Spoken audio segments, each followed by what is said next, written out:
અને અમારા ગામમાં કશું થયું જ નહીં આવું બંધારણ. જે પેલો કાકો માફી માંગે છે એ કાકાને હું 15 વર્ષથી બોલાવતો નથી, કદી મેં મારા ઘેર એને ચા નથી પાયો. અને એ વ્યક્તિ તો મારાથી ભણતો તો એની શું દેખાડવાની વાત કરી છે.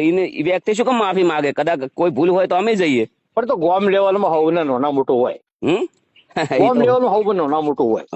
આ ટાર્ગેટ કરવામાં આવ્યું છે મારા ઉપર ષડયંત્ર સાહેબ. આ 500 દાડા તમારા કરતા અમને 20 વર્ષથી હોમે છે બધા. હે 20 વર્ષથી મારા હોમે છે. આ લોકોને કેવું છે અમારા વગર સભા હતી, આ લોકો એવું નક્કી કર્યું વગરની સભામાં કે ધારાસભ્ય કે સંસદ હોય બોલે. એ તારે મને બેઠે બેઠે એમ શું મારું બેટું મેં ભૂલ કરી ધારાસભ્ય ના બન્યો. અરે રામ રામ રામ રામ. ખરેખર ભાઈ એટલા મોટા મંચ ઉપર વિક્રમભાઈ રિક્વેસ્ટ કરી તો કોઈ ઓભળ્યું નહીં. ડીજે વાળાને આખો 2 મિનિટ ઓભળજો ખાલી. વિક્રમભાઈ રિક્વેસ્ટ કરી, બિલકુલ ઓભળ્યું ના. 5000 ડીજે વાળા ભેળા થયા, કોઈનું ઓભળ્યું ના, કોઈ સુધારો નહીં. મનનું ધાર્યું મનનું જ કરવાનું.